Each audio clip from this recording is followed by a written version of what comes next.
right, well, welcome to the Hudson Institute. I'm Bryan Clark. I'm a senior fellow here at the Hudson Institute and director of the Center for Defense Concepts and Technology. And welcome everybody to today's event, where we're going to focus on the Maritime Industrial Base, shipbuilding, and how efforts on the Hill, like the SHIPS Act, the SPEED Act, and the Forged Act, are all going to contribute to, we hope, an improvement in the maritime industrial base, expansion of U.S. shipbuilding, and overall advancement of U.S. maritime security. So with us for this first panel, we have two panels today, and for the first panel here with me, we have three experts in the maritime industry that are working actively in some very interesting areas, which I'd like to dig into in the course of this panel. So over on the edges here, Larry Ryder is joining us from Guam, where he's doing useful work for the maritime industry. Larry is the Vice President for Business Development and External Relations at Austal USA, which is a shipbuilder down in Mobile. They build littoral combat ships, but more recently, they build ships for the Coast Guard. They're building TAGOS ships, or ocean surveillance ships, for the U.S. Navy. So they're a very active, pretty varied shipbuilding company down there in Mobile. So thank you very much, Larry, for being here. And then over here to the far left, we have Austin Gray, who is here from Blue Water Autonomy, where he is the co-founder and chief strategy officer. Blue Water, and Austin will talk more about it as we go, but they are working on a series of uncrewed surface vessels and autonomous vessels that are hoping to meet the Navy's need for medium uncrewed surface vehicles, which we can talk more about now that that's been released publicly. And then last but not least, so Captain Christian Lee, retired U.S. Coast Guard, is here from Cornerstone Government Affairs, where he is a principal, but he's also an informal advisor and has worked with the Coast Guard on a number of initiatives, including most recently the Coast Guard's Force Design 2028, which is something we'll get into today. So, gentlemen, thank you very much for being here today. Thank you very much, Larry, for joining us from Guam. I don't even know how early it is there, but I don't want to ask. To get into it, the first thing I want to ask is, we've seen with the One Big Beautiful Bill Act, the Reconciliation Act, and maybe with some of the budget that's getting ready to be released, a lot of money going into shipbuilding in the maritime industry, in particular the Coast Guard and the Navy. How well are we positioned as services, or they services, to take advantage of that money? How well can industry actually execute that money and translate it into hulls in the water, military capabilities, Coast Guard capabilities? So we'll start with you, Christian. We can talk a little bit about the Coast Guard and kind of how well they're positioned. Yes, sir. Thank you very much, and thank you for having me at the Hudson Institute. Really, really an honor to be here. Really a generational moment for the Coast Guard right now with Big Beautiful Bill funding. Coast Guard, let's talk about orders of magnitude. I think the high water mark for Coast Guard procurement funding for ships was about $1.4 billion. They received about $14 billion specifically for shipbuilding. So 10 times, 10x funding for the service. So let's keep that in mind. By comparison, the Navy is typically in the $30 billion range for the SCN account. They received approximately $30 billion, right? So it's a lot, more money, but it's one time, in terms of execution.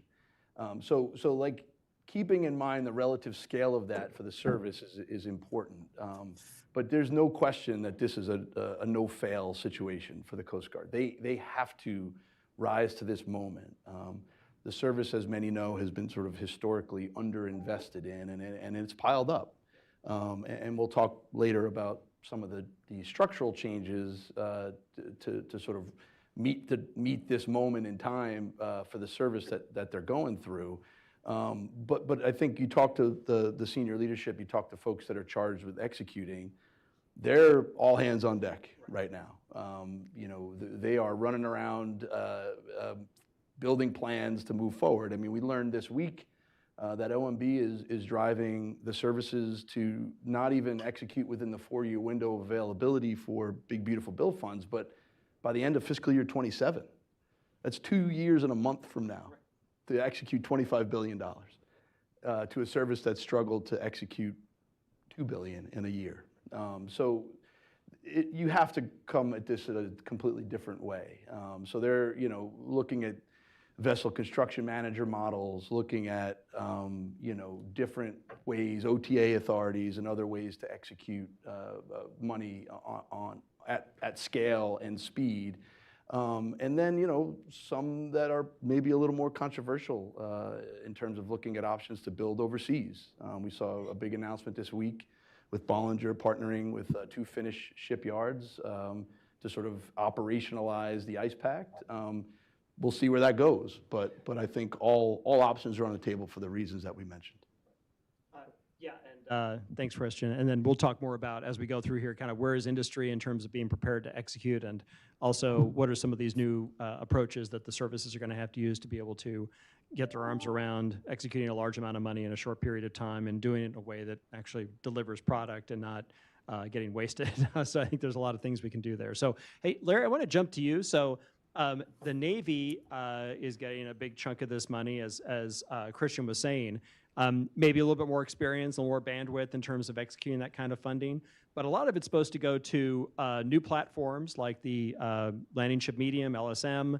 Some of it's going to go to uncrewed surface vessels, and then some of it's going to more traditional platforms. So how well is the Navy positioned to deliver on that, and particularly its industry partners? And what are some things that they can do together to try to expand the capacity to be able to leverage this money and actually translate it into material solutions, as opposed to a lot of research and development? Yeah, thanks, Brian. Yeah, greatly appreciate the chance to be here this morning too. And it is early this morning here at Guam. Great place to be out here where the where the fleet's doing what the fleet we're building is supposed to be doing. So it's a neat time to be out at the naval station here, and also have a foot in the door at in DC where we're building the fleet. As you mentioned, I think it's an important question is, and to follow on what Christian said, it's a lot of money for both the Coast Guard and the Navy, and we've got to execute it smartly. I think there's a lot of focus on the one big beautiful bill, but I also think we need to focus on the Speed Act that's coming in the FY26 bill. I think they kind of go hand in hand. Hopefully the Speed Act can get through quickly to provide some of the authorities and opportunities to say fix the process, the acquisition process a little bit. I think you mentioned the word smart. Spending. I think it's as Christian said, it's a generational opportunity. We've got a foot in the door for both the Coast Guard work and the Navy work. So we're seeing how this is impacting and being implemented executed in both services. I think industry does have the capacity to absorb this work. I know there's been a lot of talk about whether we need more yards, whether we need to build overseas, as Christian said. I don't think we do. I think if we execute this program smartly, and it's encouraging some of the discussions we've had with the Navy and the Coast Guard leadership, that they're open to how do we best do this. As you mentioned, we've got a short time to execute some new programs. We have to execute the LSM, and we don't have a design lockdown yet for it. It's a bit of a challenge. The same with the Arctic Security Cutter on the Coast Guard side. But I think there's ways we can expand the industrial base through strategic outsourcing. I think we're going to talk a little bit about that, how we can flow some of this money through the larger yards to smartly build up some of the smaller, very capable yards that might not have the ability to absorb Navy and Coast Guard programs directly right now, but certainly can contribute to the industrial base, much like Oslo has developed over the last 25 years. We didn't start as a prime, but we're ready to do that now and help some of the other yards. And then the funding provides the opportunity for long-term buys, which I think is something just about every shipbuilder and every conference has talked about for years, Brian, that we've been going to. The ability to get long-term buys locked in and let the yards get the design from the Navy, take that design and go into serial production and execute. And that's the only way we're going to be able to execute smartly and on the schedule that's required with the one big beautiful bill. You combine that with the Speed Act forged, the SHIP Act and the EOs. they all can come together if we do this right and put a new fleet out there for the Navy and Coast Guard. Yeah, thanks, Larry. Yeah, I'm glad you got the Coast Guard in there. Christian appreciates that. Austin, we talked about the fact that there's some new classes of ships in this One Big Beautiful Bill Act, including medium use unmanned surface vessels, MUSVs, and a lot of money going into industrial base improvements, new manufacturing techniques. So a fair amount of money being distributed around to kind of do shipbuilding differently than in the past. I think that's something you guys are really focused on. How can the the Navy and industry exploit the opportunity with these new classes of ships to tap into new yards and new industrial capacity? Yeah, Brian, it's a great question. Thank you for having me first. I think this is a natural follow-up to what you and I talked about a few weeks ago and what Matt Paxton and I were just talking about before we walked on stage. And so if we step back, at this point, the money's there. A lot of these services owe their answers to CAPE and Big DoD next week to say, this is how I'm going to spend it. And whether they can spend it in the right way and to the parts of the industrial base where there's slack, where it's possible, and where it's not just R&D pouring down some sinkhole, that depends, I think, on a lot of the SPEED Act stuff and the defense acquisition and requirements reform. And I see parts of the SPEED Act sort of objectives every single day. I think there's five sort of core pillars there. It's acquisition requirements, regulation, industrial base, and acquisition workforce. And I could have totally botched those, but each of those five, I mean, I can interact with the DoD as a non-traditional vendor because they're acquiring using OTAs very differently, right? At least for my program, the unmanned ship called the MASK, which was launched on Tuesday, the RFP. If anyone hasn't seen it, go check it out. It's very different than a traditional ship buying RFP. The requirements are much simpler for this vessel. If the requirements were super complex, like a traditional naval vessel, which we build really, really sweet, exquisite traditional naval vessels, but if they were that complex, only a few yards would be able to build them, right? But instead, I can go to some of the smallest but fiercest and I think most well-fit yards in the United States who are ready to go build some 150-foot unmanned ships.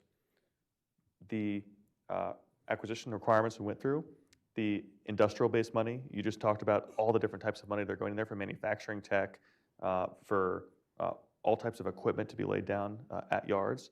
The acquisition workforce is critical because every time I call the program office, they don't have enough guys and girls to answer all of the paper that's coming through their office and move it fast. And the one that was in the middle that I left out there was just the general regulatory and compliance issue. We can do a lot of this with fixed price, with much simpler accounting standards and with applying, tech warrant holders can look at the cybersecurity, they can look at the explosives and the ordnance and the weapons, but not look at a lot of the other stuff on simpler ships that won't see as much combat. And so they're paring back some of those rules, and it's letting us interact from different parts of the industrial base. Yeah, so that's a good point about the tech warrant holders, in particular about what kind of technical standards do we apply to these new classes of ships, and do we put the NAVCs of the world in the position of having to grade them on the same scale they would grade a combat ship, which tends to drive you into much more complex designs, or even in the case of the frigate, into a design that's more like a U.S. ship and less like a European ship, which adds cost and complexity and time to the development process. So let's talk a little bit about some of these institutional reforms that we think are really important to getting the money that the Big Beautiful Bill has put in place actually in the hands of industry and develop. So Christian, can you talk a little bit about Force Design 2028, what the Coast Guard is doing to make the force grow more quickly and make it able to take advantage of opportunities like the One Big Beautiful Bill? Absolutely. Thank you, Brian. So Force Design 28, if you haven't had a chance to read it, I encourage you to go on the Coast Guard website and take a look. It really is kind of what I referenced up front, a moment in time to meet the significance of this investment that the country is making in the Coast Guard.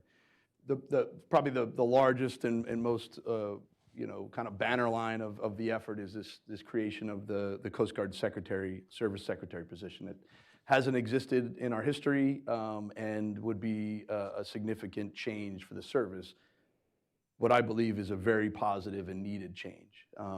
The Coast Guard, God bless us as a service, we're really good at operating. What I love about the Coast Guard is you put us in any situation and we'll figure it out. I think you saw that last week or 2 weeks ago in Texas where, a rescue swimmer on his first day in operational service brought 165 children to safety. They actually had him up on the hill the other night for the birthday celebration. But we're not great in the political environment. We never have been, and it's been kind of sporadic, I'll say. And we struggled as a result of that. And there's a lot of factors as to why that is. And I think what the Coast Guard Secretary position does is sort of dedicates an individual who lives in the political space and gives that individual the man, train, and equip authorities that require political support, right? Man, train, and equip costs money. And you got to go find the money. You got to advocate for that money in the internal sort of White House budget process with the department and with the Hill. We've always done a fairly decent job with the Hill because people love their coasties, and we're, the operational successes sort of bring fans. But we've often struggled internally to communicate our message. The Secretary of Homeland Security oftentimes is drawn in other directions, as you would imagine, border security, southwest border, FEMA disaster recovery tend to suck up a lot of time, and the service kind of struggles as a result of that to get the attention.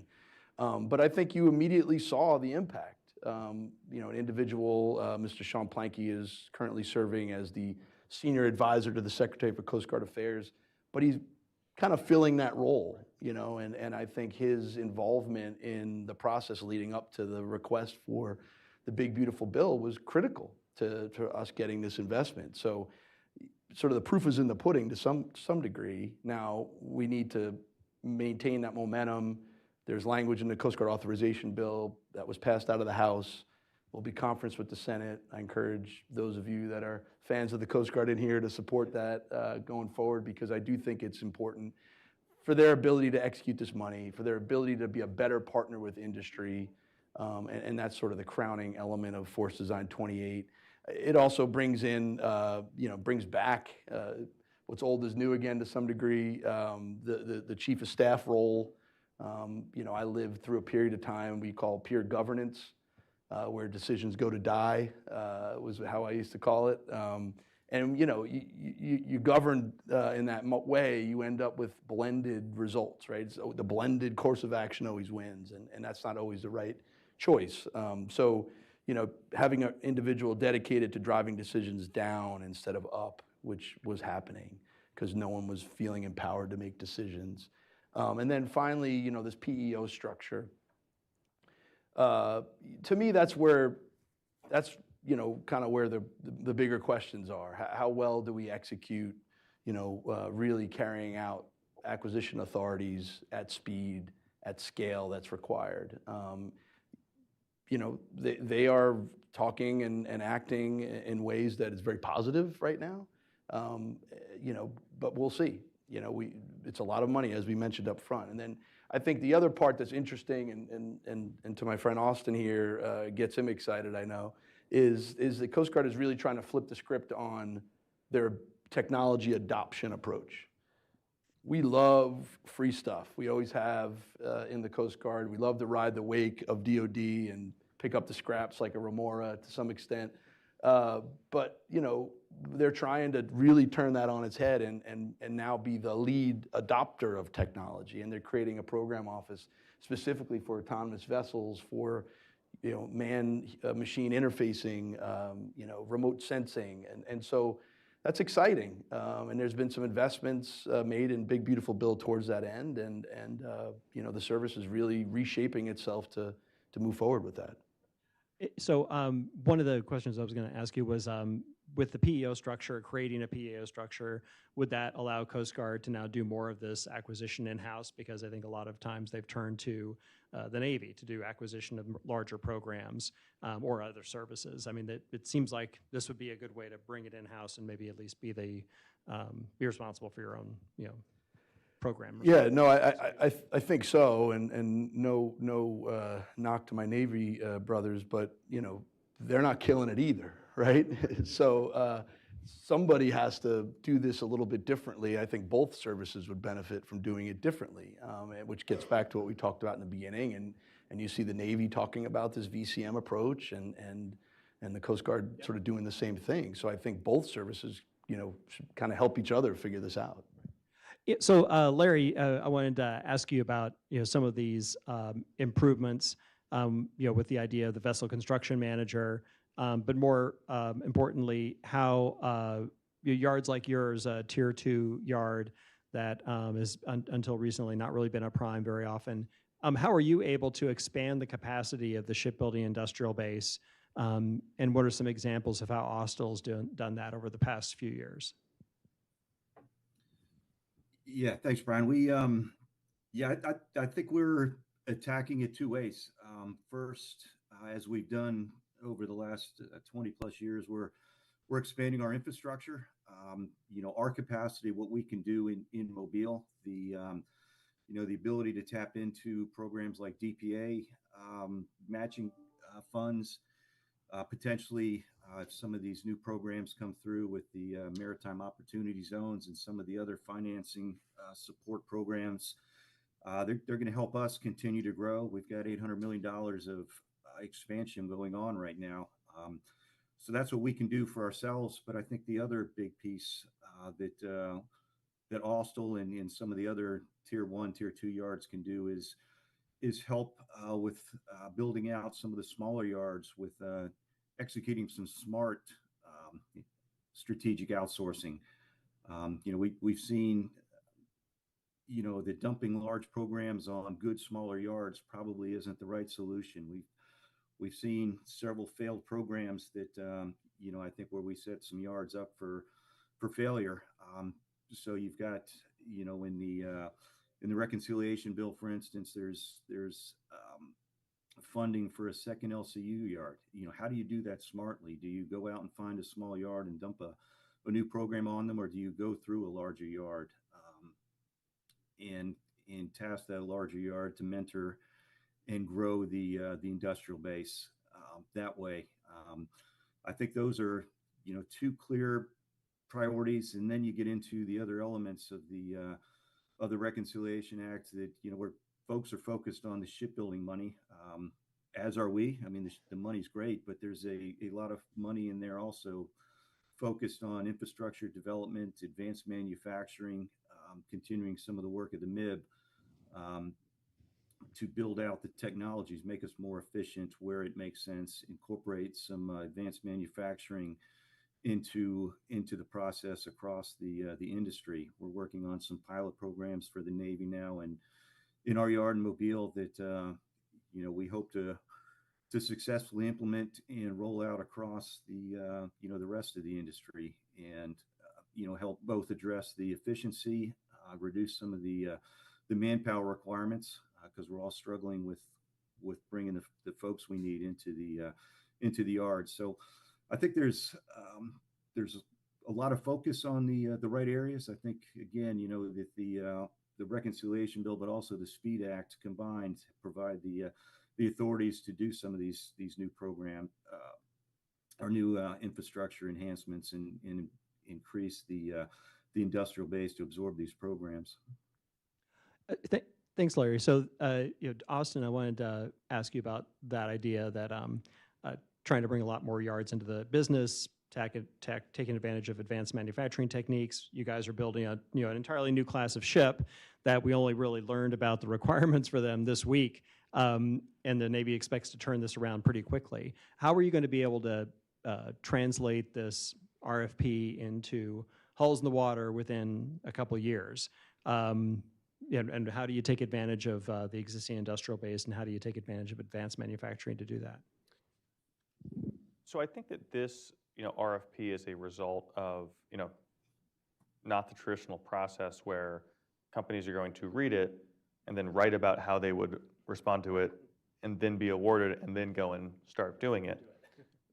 This is a product of newer companies, like Blue Water, who have gone into the building and onto the hill and said, we can build this right now. And if you pay us, we can build a lot more of them. And regardless of what you do, we're doing it and we're going to keep bothering you and we're developing the tech. And you have that narrative going at a moment of national urgency to rebuild our maritime power, right? And so then you get RFPs like the one you saw on Tuesday morning. How are you going to build these vessels? You're going out to boat yards, or who's going to actually build them? We are working with shipyards in the United States to build them. Some of the shipyards have done work for the military and for the Department of Homeland Security. Others have not, and both types of shipyards are equally excited about, I think, what we're putting down, because a tech company like us, we can do a lot of the new design, the software, build an operating system for an unmanned ship, and a lot of that integration work, and connect them to the special government, highly regulated and sometimes classified environment that we come from culturally.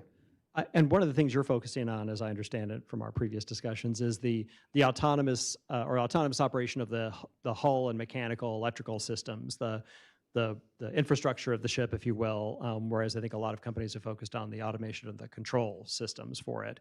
How has that changed your approach to working with industry to build these vessels? Since you're looking at it from the perspective of how do I get the engines to run long enough, and how do I get the electrical system to operate without human interference for a long period of time? Because I think normally that's seen as like an afterthought in most of these uncrewed vessels. Yes, so we're focused on a full ship approach, and there are many different systems on a ship, especially on a warship.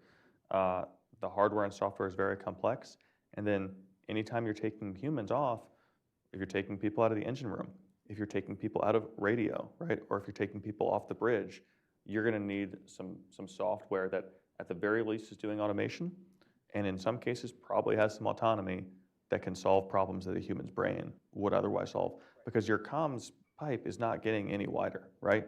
I think we're very lucky to have Starlink. We're running off of Starlink right now, but we're taking a full ship approach. And to go back to a little more where you're poking on the question, I can't go into specific suppliers, and I can't talk about our sort of power sources, but we're working with several OEMs who are big companies making big equipment, and we're working with several small firms, newer ones and old mom and pop shops in the United States. There is a lot of potential out there in the industrial base to put the pieces together for a product like this. Right. That makes a lot of sense.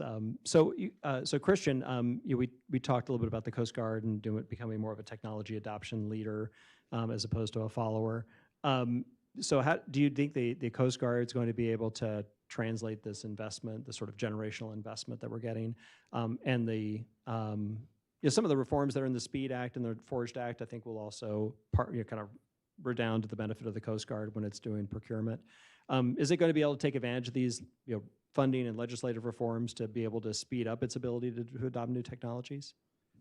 Again, I go back to they don't have a choice, and I don't think they're going to wait for the SPEED Act or any of these acts. I mean, there are some bolstering elements in the Coast Guard authorization bill. That's probably the law that would lead some of the authority changes that they need and feel like they need to move out quickly. But I mean, if we're waiting for that, we're already behind.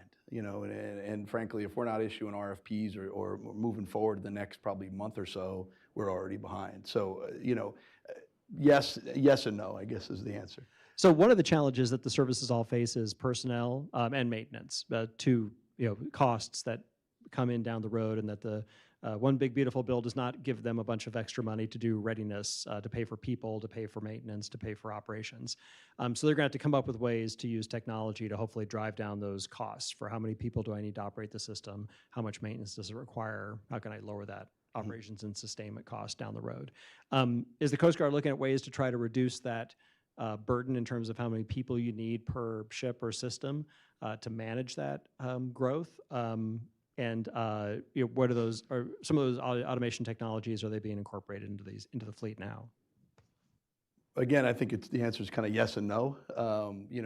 Because at the same time that we're growing, that we're building out the fleet to a more modern standard, they're also looking at growing the service by 15,000 people in the next few years, right? So that's a monumental undertaking. they absolutely are efficiency focused. There was a 25% reduction to the flag corps this year, which was very significant.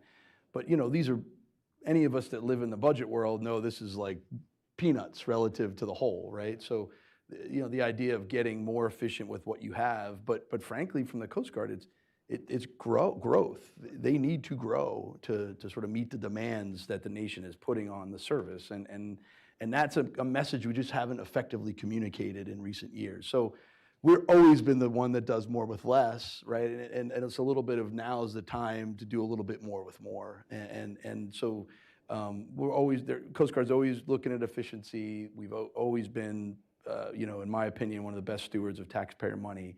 It's time to sort of, grow, get right, and then, move forward. So Larry, I wanted to ask you on this question of manpower requirements or personnel requirements, maintenance.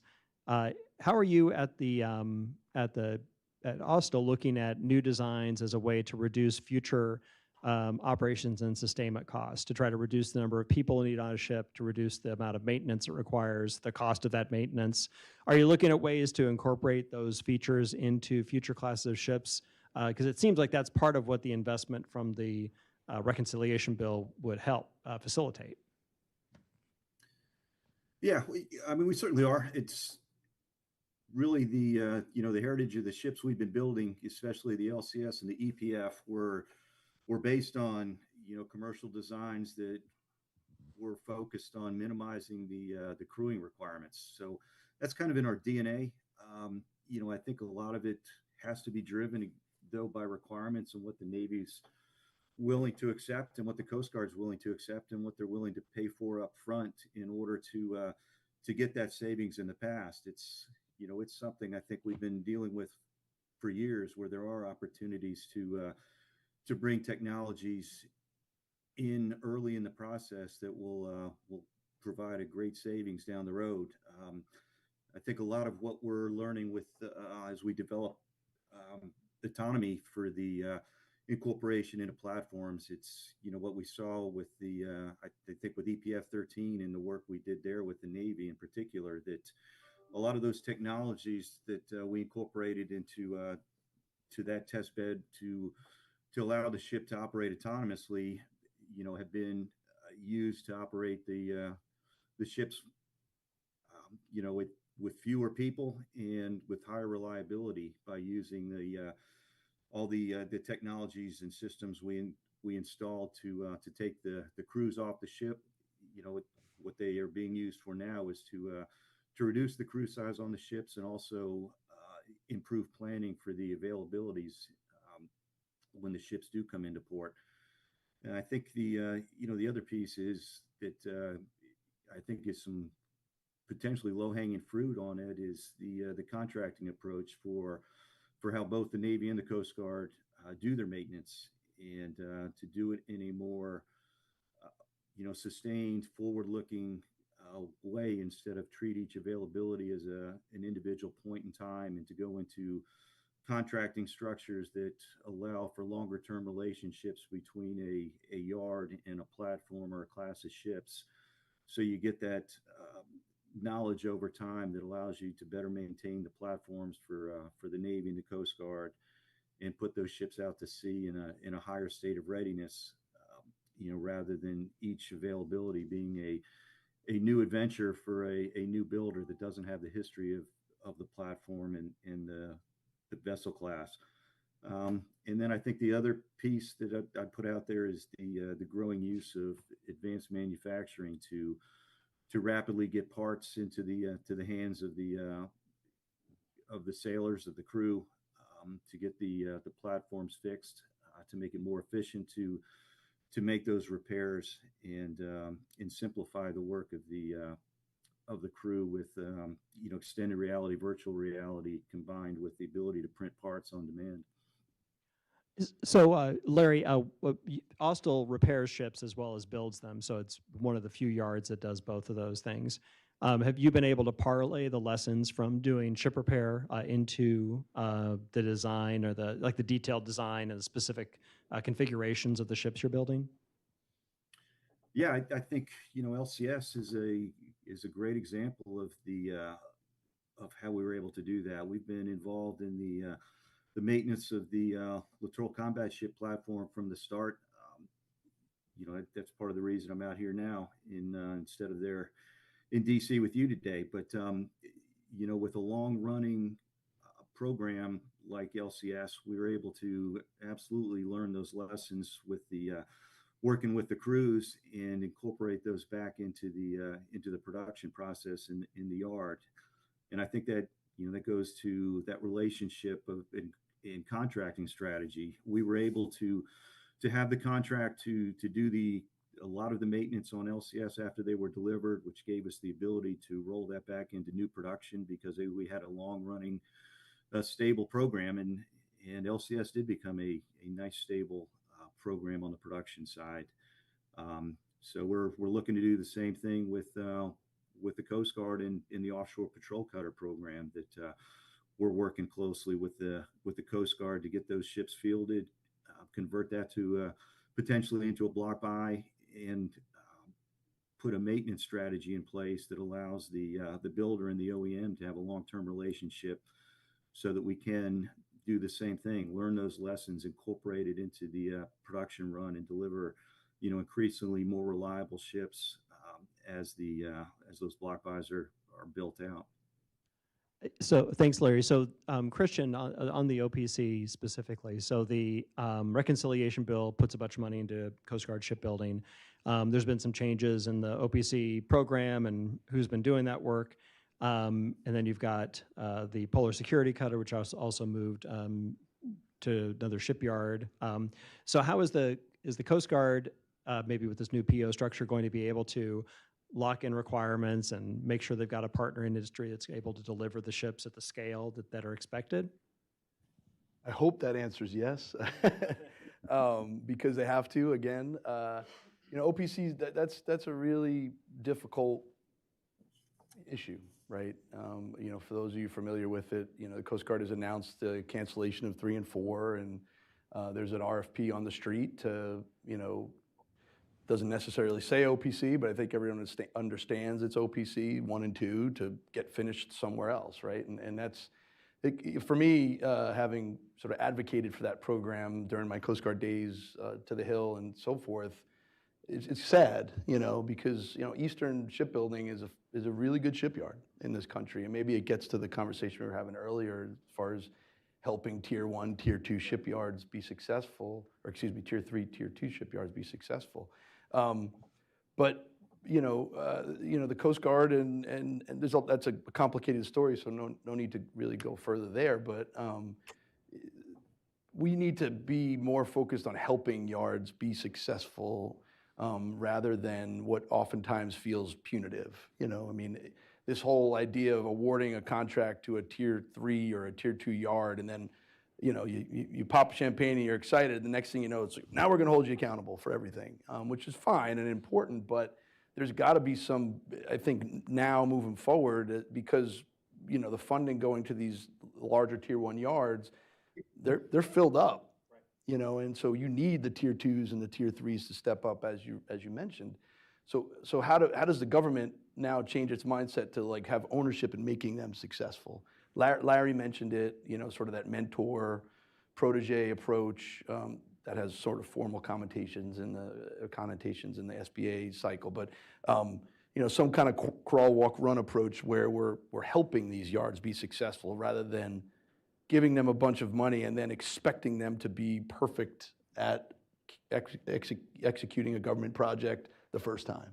So should the Coast Guard look at this idea of strategic outsourcing like the Navy has, where it's going to send structures or some components of a ship to another yard to do, so that they can get used to building at some scale, and then that gets sent back to the prime to get assembled into the final ship? Should the Coast Guard look at that model in addition to the Navy? I think so. I mean, I have the privilege of working with Master Boat Builders Small Yard in Louisiana, or excuse me, Southern Alabama, and so Garrett's in my head right now saying, you can't do it that way. Shipyards build a certain way, and they, but I do think necessity sort of demands that some of this happens. But this idea of building pieces and parts of a ship in a certain yard and then having it all come together at some point, I think could be potentially flawed because yards just build ships differently, and so inevitably you're going to fit that thing together and it's not going to fit that well, right? And it's not that easy to, like in a house maybe, to cut drywall and make it all fit. I think that gets a lot more complicated in the ship space. So maybe it's a qualified yes in that, where it makes sense. Maybe, the pilot house is built somewhere else and the hull could be built somewhere else. That might work. But sort of, kind of move cautiously there. So Austin, on the MASC, the Navy's new medium uncrewed surface vessel RFP, there's 3 flavors that are being asked for industry input on. So one is the small one that maybe notionally does anti-submarine warfare sensor operations. And then the middle one is going to do maybe mostly missile launching and carry around payloads like those. And there's a large one that's probably for larger numbers of missiles or some kind of even larger strike weapons. Faster too. Right. The middle one's faster, I guess, right? So the middle one's faster than the large one.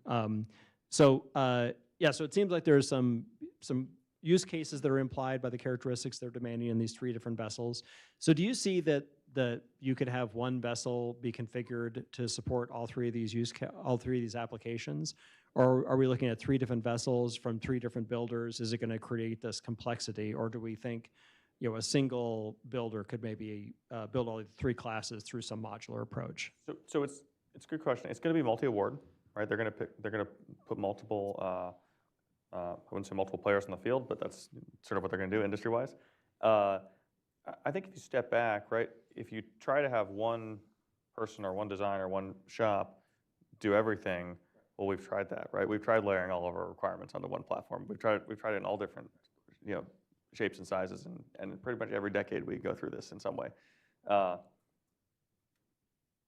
you step back even more, 40 years ago, there were a small number of really large computers, right? Like before I was even born, there were like mainframes, no offense. Yes. And today, there are 1,000 computers in this room within 20 or 30 feet of us, right? 20 years ago, or even when I joined the Navy, maybe 10 years ago, there were a very small number of satellites in space. They were all really big. They were $1 billion a pop. They were for spying on our adversaries, right? Today, there are tens of thousands of small satellites in space. They're cheap. They're mass producible. A lot of them are the same because they're productized, right? That's what's drones just happened, right? The air-breathing space is disaggregating just like space and computers did. The ocean is going to disaggregate. The payloads on the ocean are going to spread out onto all different types of platforms because of the potential of unmanned to shrink the average form factor size of a platform. Because the moment you take humans off, you don't have to build it around humans and add berthing and life support and galleys and all this other stuff. And so it's going to change, and I think there will be many types of form factors, and there are going to be several industry players who can provide those. Up at the space of ships, as the mass program is focused on, I don't think it's going to be 20 different providers. It's not going to be like what we're seeing in small USV right now. Small USV, almost every founder of a small USV company, I worked at one of them briefly, started in their garage because you can attach a motor to a surfboard, to a solar panel, to a radio, and you got yourself a small USV, right? And that's why the Ukrainians could come up with it in week 2 of the war. And it's super easy, and the same thing for small drones. But ships is going to be maybe 5 suppliers, right, who get really good at it and are kind of the chosen ones. That makes sense. But yeah, I kind of figure the 3 different flavors that the Navy is asking for will likely be 3. They're going to have to be 3 different designs, largely for 3 different use cases, then multiple suppliers for each of them. So you could easily get to having a half dozen suppliers, I would think, over time. I want to make sure that the audience gets some chance to ask questions. So if you have questions, we got microphones. We can come around. While they're doing that, Larry, I wanted to ask you. So you talked about your work out there in Guam, looking at maintenance and supporting maintenance for forward deployed forces. How about the idea too of forward positioning units like these MASC ships, these MASC uncrewed vessels? They're theoretically going to be maybe not have the range or endurance or speed of their manned counterparts. So maybe we need to think about pre-positioning them. Is there the kind of space and the ability to forward deploy these forces, make them operationally useful once we build them at scale? Yeah, I think that's a topic that we've been looking at. I don't think it's gotten nearly the attention it needs to. Is how are you going to sustain, rearm, refit, repair these large numbers of drones? And that's one of the topics we're looking at here in Guam. Guam is uniquely, situated as the westernmost point of the U.S. Has a great natural harbor.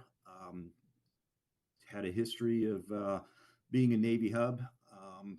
So I think with the growth of the drones, we were driving around the port area and actually saw one of the sail drone drones tied up here. So yeah, I think forward basing is going to be critical. Not just with the drones, but with the ships. The Coast Guard cutters are out here. The FRCs are here in the Guam Harbor. LCS are going to convert to forward deployed FDNF to Bahrain and to Japan. So there's got to be that tail that comes with it to how do we sustain and maximize the operational readiness of it. So I think that's the piece that will start to get some of the attention that it deserves as we get more and more of these unmanned drones deployed. You're going to need the ability to, like I said, rearm, refit, repair, and get them back in the game. Thanks, Larry. So I want to turn to the audience if we have questions there. So we'll bring the mic around to you, and if you let us know who you are, and then ask your question. Thanks. I'm Hampton Dowling. I work with Eureka Naval Craft. Just a question on requirements definition. Right now, the Coast Guard, the smaller Coast Guard cutters they don't satisfy mission requirements. There's a lot of pushback from theater players and commanders. The smaller cutters are slow, they're clunky, they're not fast. And on the Navy side, we don't have combatant crafts even planning in the inventory. We don't have a way for almost 50% of the island chains where the Navy is going to be operate. We don't have assets that can navigate, get to where they need to go. And the Marines can't push landing force ashore because we have LCUs that, for the most part, can't be delivered. So what do you do as we go to this point of autonomy? I notice the theater commanders, war games are really cautious about saying if we're going to complete autonomy but not having crewed and uncrewed options, that may be a mission degradation if we completely rely on autonomy. So how do you resolve the push to have technology and autonomy put into fleet, trying to be forward-looking, realizing this is very uncharted territory from a technology to platform standpoint, but also meet the mission requirements because our adversaries are not going down this path, putting a lot of assets in the water, and they're looking at geography in a way that we're not. Thanks for that. So I think a couple ways to look at that are one, what do we need to do with regard to littoral operations where LCS was designed for that? So to what degree is that able to still contribute there? And then with uncrewed systems, can uncrewed vessels contribute to these littoral operations? Can they help do logistics? Can they help move Marines around? And if there are going to be people involved, what's the viability of optionally crewed vessels? Do you basically give up all the benefits of optionally, or rather uncrewed, if you make them optionally crewed? So a couple dimensions. So if you want to talk to the I'm happy to. While I think the mid-tier sort of vessels that you're referring to being clunky would agree with you there, the 270s, the 210s are really old ships. I do believe that the fast response cutters are optimal for the mission you just described. I had the great privilege of my career to commission the second one off the line at Bollinger, and I had a maybe less optimal experience of commissioning a 123, which for the kind of OGs in the room, you remember I commissioned and decommissioned a ship in the same tour because it didn't go well. But I saw what they were trying to do, and then I saw that realized in the fast response cutter. And I think the Coast Guard and the theater commanders see it the same way, where there's $1 billion in the Big Beautiful Bill just for the fast response cutter. I think it was originally supposed to be 50, 58. I think we're up to 68 or 70 now. And a lot of that is going to the Pacific Theater. So I think from a manned standpoint, the Coast Guard, from this sort of force packaging perspective, is really trying to rethink how we deploy forces in those theaters by bringing fast response cutters, patrol boats that are typically used to operating in like the Straits of Florida or, in the Northeast, to Georges Banks, and bringing them into the vast spaces of the Pacific, but pairing them with a larger ship, maybe a Navy vessel. And I think down the line, and maybe a good jump over to Austin, is then now pairing them with unmanned systems to sort of spread that force multiplier. Yeah, so I want to first challenge two of the assumptions that drove your question.